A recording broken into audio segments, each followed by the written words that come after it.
Alhamdulillahi nahmaduhu wa nasta'inuhu wa nastaghfiruh wa na'udzu billahi min syururi anfusina wa min sayyiati a'malina may yahdihillahu fala mudilla lahu wa may yudlilhu fala hadiya lahu. Asyhadu an la ilaha illallah wa asyhadu anna Muhammadar Rasulullah. Allahumma shalli ala Muhammad wa ala ali Muhammad. Subhanaka la ilma lana illa ma 'allamtana innaka antal alimul hakim. Tema kita tekanannya pada dua titik penting. Yang pertama tentang hijrah dan yang kedua tentang peradaban. Jadi kalau dikaitkan pembicaraan pada hari ini, di mana peran hijrah demi bangkitnya peradaban Islam. Itu kira-kira overview-nya. Tujuan pembicaraan ini, objektifnya berharap agar setelah ini kita punya mental seperti muhajirin yang berani meninggalkan negerinya ke wilayah asing. Kalau bahasa kita dari comfort zone kepada uncomfort zone. Berani meninggalkan masa lalu kalau ingin menjadi orang baru, ingin menjadi manusia baru. Anda tidak pernah bisa menjadi sesuatu atau Anda yang baru kalau tidak berani meninggalkan yang lama gitu. Jadi kalau yang lama udah bikin pusing, udah move on aja gitu. Ini jangan kemana-mana larinya nih. Tapi ya kalau memang udah bikin kesel, udah move on saja. Fokus saja, alihkan cinta hanya kepada Allah Subhanahu wa ta'ala. Objektif kita yang kedua adalah agar jangan sembarang move on. Jangan hanya sembarang hijrah. Jangan hanya sembarang bergerak, tetapi juga berbasis kepada hasil. Jadi mungkin bahasa kerennya outcome based. Jadi bukan cuma output, tetapi sampai kepada outcome. Apa nih? Hasilnya supaya berlipat. Ya, baik. Bismillahirrahmanirrahim.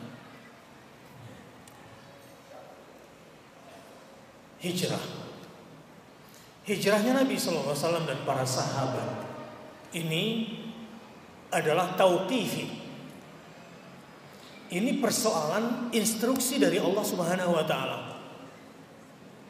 Bukan karena semata-mata situasi dan kondisi yang menekan, yang memaksa Rasul dan para sahabat untuk hijrah. Tidak. Ini adalah instruksi dari Allah Subhanahu wa ta'ala. Kenapa? Ustadz, nyatanya kan memang banyak terjadi tekanan, intimidasi di Mekah. Itu setelah masuk opini kita, persepsi kita. Rasulullah SAW dalam membangun peradaban Islam itu sangat kaku dengan wahyu. Begitu juga kita ketika ingin memilih fakultas, memilih karir, harusnya tidak cap-cip-cup, tidak untung-untungan. Hidup ini pilihan dan kamu yang menentukannya. Saya pilih anak saya minta anak saya memilih. Kamu pilih MIPA yang ITB atau FKUI gitu. Tapi apa alasannya? Berikan Abi alasan gitu. Kalau alasannya itu tidak berbasis kepada nilai wahyu, ini bahaya. Nah, saya ingin mengingatkan, apapun fakultas kalian, dasar wahyunya insya Allah sudah jelas secara umum bahwa menuntut ilmu itu adalah wajib. Menuntut ilmu itu mempermudah jalan masuk surga. Menuntut ilmu itu adalah jihad fi sabilillah. Menuntut ilmu itu karena fisabilillah, tidak boleh bermaksiat kepada Allah. Jadi kalau kuliah tapi pacaran, itu sudah tidak fisabilillah lagi. Apalagi berpacaran untuk memotivasi supaya rajin ke kampus.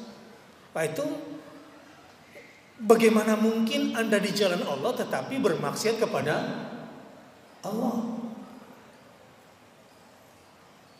La ta'sillah wa anta fi sabilillah. Jangan bermaksiat kepada Allah sementara kamu sedang di jalan Allah. Kontradiktif gak itu? Makanya move on tadi saya bilang.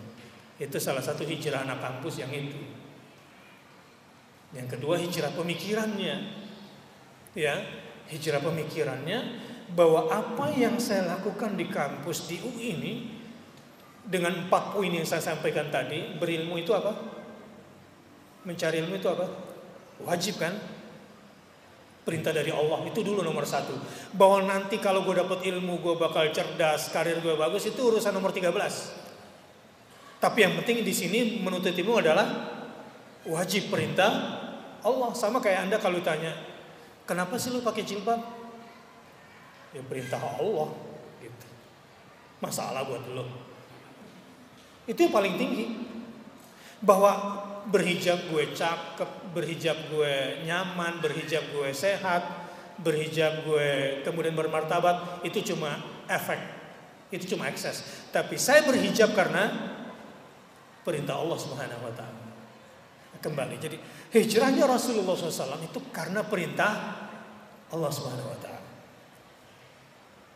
Dan membangkitkan sebuah peradaban di sebuah bangsa di mana kita berada, di mana bumi kita pijak, di situ kita tegakkan la ilaha illallah adalah perintah bagi setiap muslim. Umirtu an uqatilan nasa, gitu kan? Aku diperintahkan untuk siap berperang sampai tetes darah penghabisan. Untuk apa? Hatta yaqula la ilaha illallah. Sampai manusia menegakkan la ilaha illallah. Ketika ada kata perang, jangan dikatakan bahwa ini perang, bukan. Perang itu adalah kata terakhir. Kata terakhir. Islam itu dimulainya dengan rahmah. Kata perang itu maksudnya di sini adalah bahwa betapa girah Nabi agar orang ini, agar manusia ini menyembah Tuhan manusia, agar manusia tidak menyembah sesama manusia. Itu girohnya tinggi, itu rahmahnya Rasulullah Sallallahu Alaihi Wasallam. Saking tingginya rasa rahmah Rasulullah kepada para sahabat, ajak manusia untuk menyembah Tuhan manusia, bebaskan manusia dari penyembahan terhadap manusia. Itu rahmah kemanusiaannya Rasulullah Sallallahu Alaihi Wasallam. Itu base-nya. Nah, yang kedua, jadi itu segmen 1. Segmen 1 bahwa hijrahnya Rasul adalah karena perintah Allah. Jadi setiap perubahan-perubahan yang kita lakukan juga dasarnya karena apa? Karena Allah Subhanahu wa ta'ala, baik karena perintahnya atau karena larangannya. Kita harus berhijrah. Bukannya takut mati, enggak. Sahabat enggak punya mental takut mati. Bukan karena tertindas, enggak. Sahabat itu orang-orang yang sabar. Ditindas. Itu kalau kita lihat dalam perang di zaman Rasulullah, perang Allahumma sholli ala Muhammad, ketika pemimpin terakhirnya Ja'far bin Abi Thalib, ketika orang muslim melawan Romawi, ya, orang muslim cuma 3.000, Nasraninya 100.000 dari Romawi dan 100.000 dari Syam. Perang apa itu?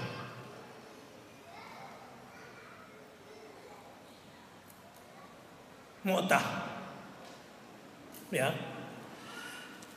Rasulullah SAW sudah membayangkan, ya, sudah membayangkan bahwa 3.000 lawan 200.000. Kalau Anda gitu ya disuruh bertarung 3.000 lawan 200.000, maju atau pulang? Hah? Jadi berapa banding berapa itu?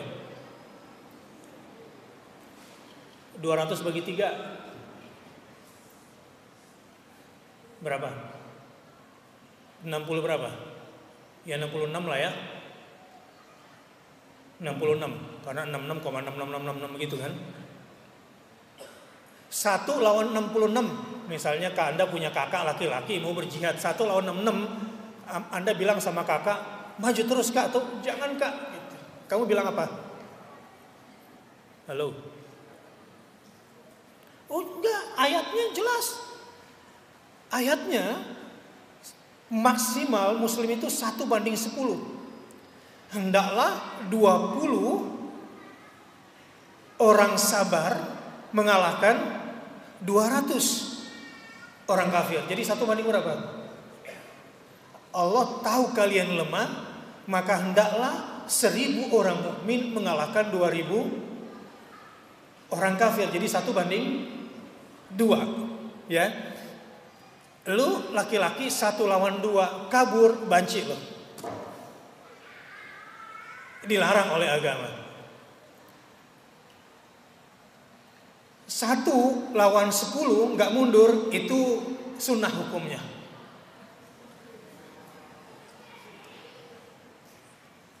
Jadi kalau 1 lawan 7 apa hukumnya kira-kira? Ya tergantung kemampuan lah ya. Nah sekarang 1 lawan 66 kan sudah di luar ambang kemampuan manusia normal kan? Tapi lihat, saya ingin katakan bahwa sahabat Nabi berhijrah itu bukan karena tekanan, bukan. Orang mukmin itu kayak bola bekel. Orang kafir itu kayak telur. Apa bedanya bekel sama telur? Ini bekel nih, saya banting. Terus membahal. Itu mukmin. Susah dia, semakin diancam semakin jadi. Kalau telur dibanting gimana? Pak, ya begitu.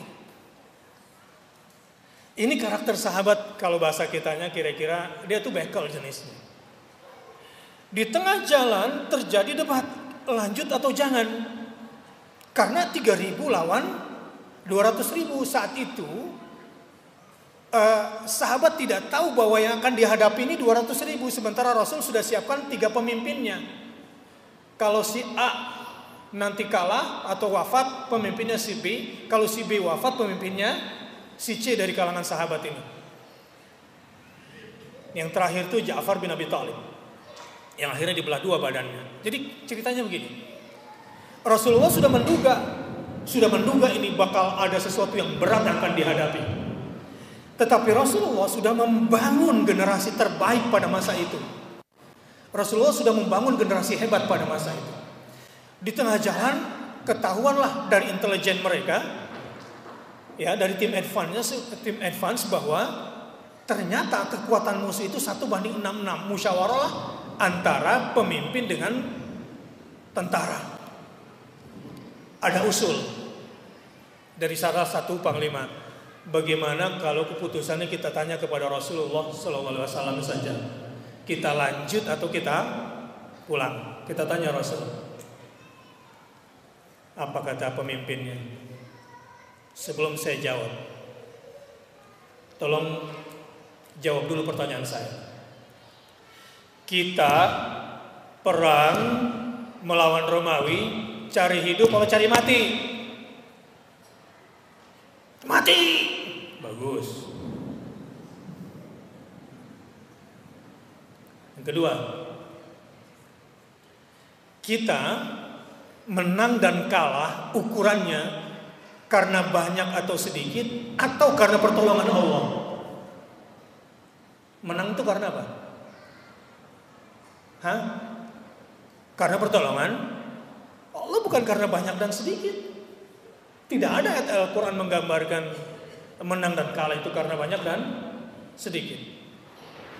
Oke, sekarang dengan 2 pertanyaan tadi, Saya ingin tanya kepada kalian, apakah perlu kita minta pendapat Rasulullah? Tidak. Menurut kalian, kita pulang atau lanjutkan pertempuran? Lanjutkan. Itu sudah karakter. Jadi karakter para sahabat Nabi itu tidak seperti rasionalisasi kita yang menggambarkan kalau hijrah itu karena tekanan. Hijrah karena takut, bukan. Tapi karena apa? Karena proses yang diperintahkan oleh Allah Subhanahu wa ta'ala. Enak lagi ceramah, backsoundnya natural nih, bagus banget. Judulnya pas lagi ya. Kalau muhasabah kan backsoundnya suara air gitu kan. Ini karena hijrah jadi tar gitu, seru. Dan itu malaikat yang mengendalikan. Asik, seru. Ya, asik banget nih backsound ini. Natural banget gitu. Subhanallah. Subhanallah. Subhanallah. Baik. Tapi rasionalisasinya di mana Ustadz? Bahwa hijrah akan meningkatkan kualitas umat dan peningkatan peradaban dan terjadi percepatan peradaban. Dari mana analisisnya? Nah, begini. Kemarin saya main futsal sama anak-anak. Ya. Saya bilang, kalian nih pinter-pinter main futsal, yang jago main bolanya. Tapi kalau kalian nggak nyusun strategi, kekuatan kalian cuma 1 kali lipat. Sekarang coba berkumpul sebentar. Atau sebelum bermain, habiskan waktu untuk berkumpul menyusun strategi. Sebab kalau kalian sudah menyusun strategi sebelum bertanding, kelipatanmu akan naik 4 kali lipat. Ini bedanya orang yang bergerak dengan strategi. Kelihatan itu orang yang jago main bola tapi nggak punya otak dengan orang jago main bola tapi punya otak, kelihatan. Itu di usia 19 PSSI. Pada akhirnya sebetulnya usia 19 ini kalah otak. Waktu di kampung memang mereka kuat-kuat, kayak Ilham Udin itu kan biasa ngejar babi di kampung. Tapi kalau coach atau dia sendiri tidak di feeding ilmunya, otaknya secara strategis, maka piala AFF ternyata mandul gitu.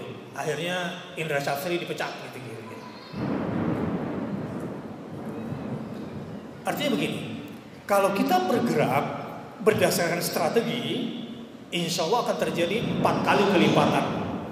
Kedua, saya bilang sama anak-anak, setelah itu kalian perlu berlatih dan perlu coach, perlu pemimpin, perlu pembimbing yang berkualitas. Dan orang kalau sudah training seperti kalian nih, duduk pengajian seperti ini, insya Allah itu kelipatan kalian setelah di training itu biasanya 7 kali lipat dari kemampuan sebelumnya.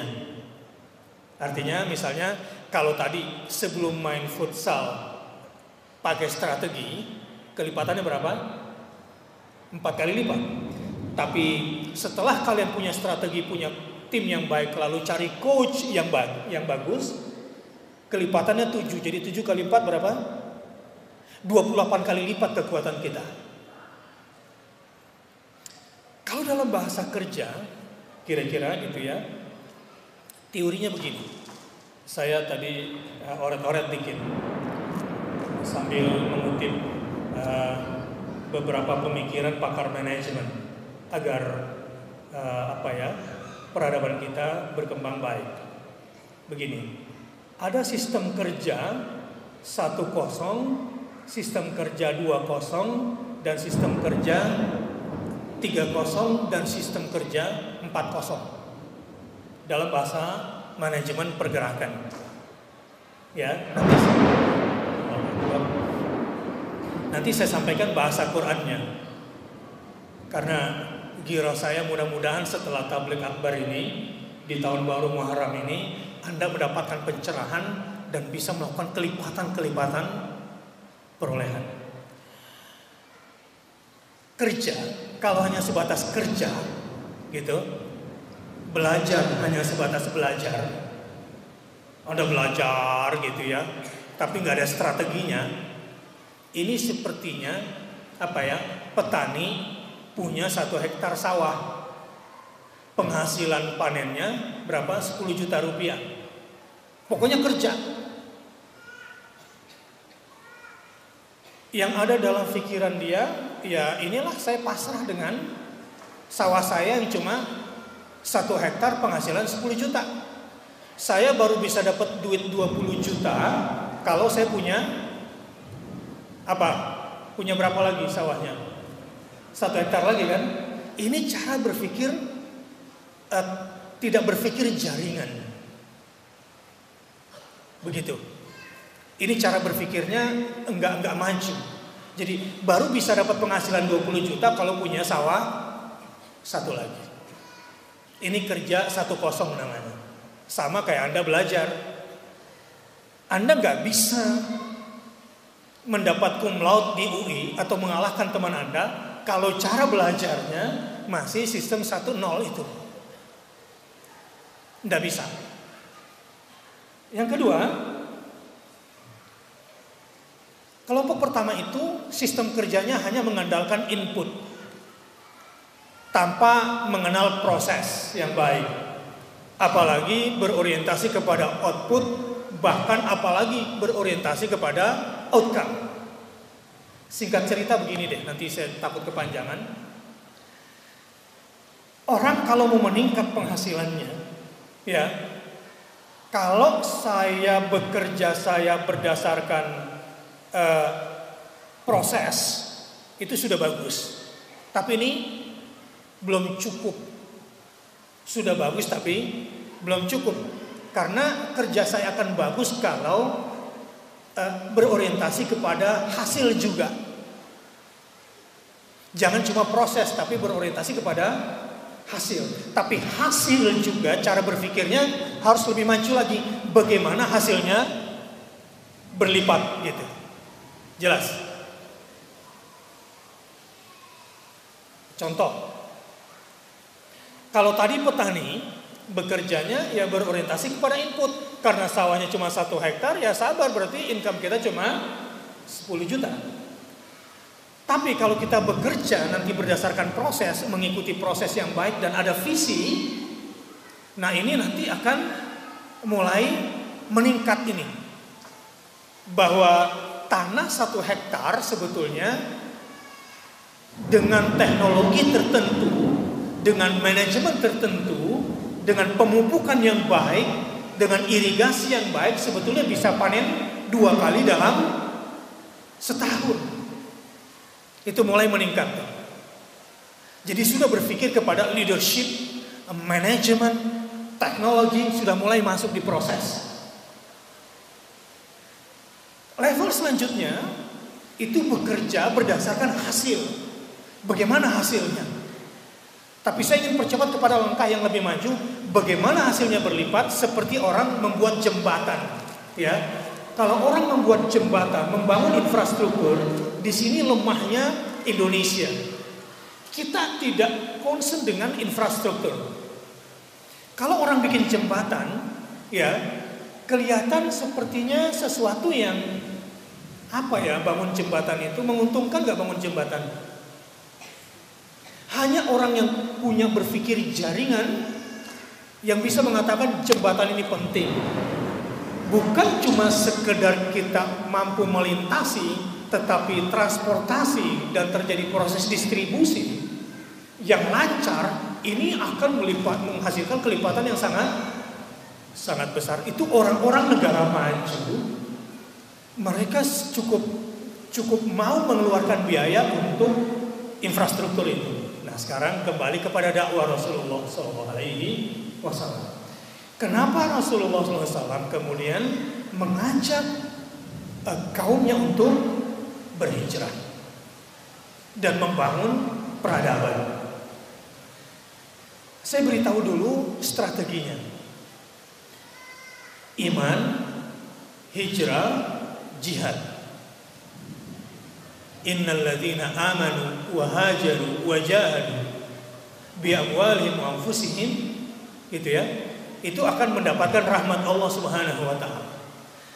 Jadi kalau ada input, proses, output, maka iman inputnya, hijrah prosesnya, jihad adalah output awal, dan kemudian peradaban Madinah ini kelipatannya yang diperoleh.